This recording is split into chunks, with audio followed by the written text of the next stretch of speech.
Senator Sullivan, sorry, Senator Sullivan. Thank you, Madam Chair. I don't even know where to begin here. I too am very disturbed. We had a discussion last hearing, Ms. Sohn, on your tweets. And look, we're not nominating you for any normal assistant secretary. You're the FCC commissioner, enormous power, particularly relates to free speech, particularly it actually relates to liberty in our country. And I think Senator Scott raises some really important points, which is, I don't see how you can be unbiased. Fox News is state-sponsored media, propaganda. Republicans know the only way they can win an election is to suppress the vote. These are yours. Here's a retweet. Your raggedy white supremacist president and his cowardly enablers would rather kill everybody than stop killing black people. That's a retweet. Damn, that's way out there, right? I mean, you think most Republicans are racist and white supremacists? Absolutely not, Senator Sullivan. That's kind of what you're No, I don't. I'm not familiar with that tweet, but I'm happy to look at it. Remember retweeting that one? I do not. I've tweeted probably over 10,000 times, so I don't remember. Look, I think the average American, whether you're Republican or Democrat, is tired of this, right?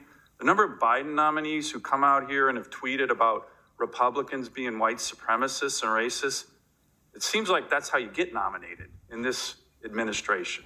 You're one of them. We've had a bunch here. People are just tired of it. You know, I raised issues with the comptroller of the currency. She was socialist views. A lot of Republicans had issues with her. Democrats too. They pulled her nom. You know what she said when she was asked about Republican criticism of her views? Quote, they're racist. People are just tired of this. Do you have a view on that? You think all Republicans are racist? Absolutely not. And as I just told Senator Scott, I have praised many Republicans on Twitter, off Twitter, in press releases, and in giving them awards when I was in the nonprofit, when I ran a nonprofit. Your organization that you ran for many years, Public Knowledge, I believe, they called this hearing pointless. Do you think this hearing's pointless?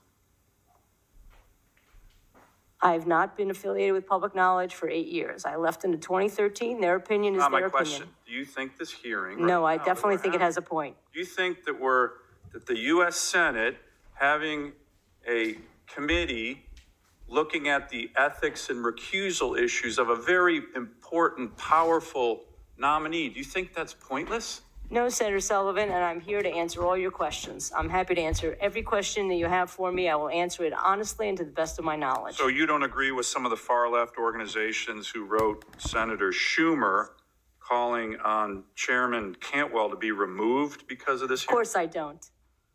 Of course I don't. I don't either. I think Chairman Cantwell's doing a good job in this. I agree. Well, let me get to the point of the hearing. And again, I just have a hard time thinking you can be neutral when you've been so involved. So you have this recusal, but I think your recusal raises more questions than answers. By the logic of your recusal letter, shouldn't you be recusing yourself from proceedings involving every issue that Public Knowledge has filed while you were president? Absolutely not. Why? So I explained this before. And please be brief, because I have more questions. Okay. The reason that I filed this letter was because I was addressing specific concerns, including by you, Senator Sullivan, about my involvement with low caste. I should have, you missed this earlier in the hearing, but I should have put that in the letter. I did not. Instead, I tied it to precedent. That Chairman Kennard did similarly voluntarily recuse. I tied it to a 12-year-old petition, but certainly it had to do with the concern of, I counted no fewer than 8 members of this committee over my involvement with low caste. But the 1,100 different public filings by Public Knowledge all go to the heart of matters in which you're going to be empowered to rule on.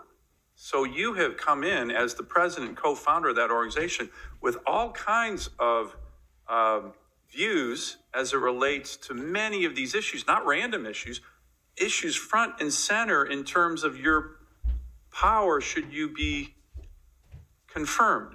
So isn't that the definition of meaning that you need to be recused? I actually think the recusal here is just the tip of the iceberg as it relates to the locust settlement. I think you should be recused on the 1,100 public filings in which, and if that's the case, you might as well not even be confirmed because you weighed in on almost everything. Why shouldn't you recuse yourself on everything else you've weighed in? Senator, this is a voluntary recusal. I have other examples as well on a very narrow issue that is directly tied to my involvement with Locust.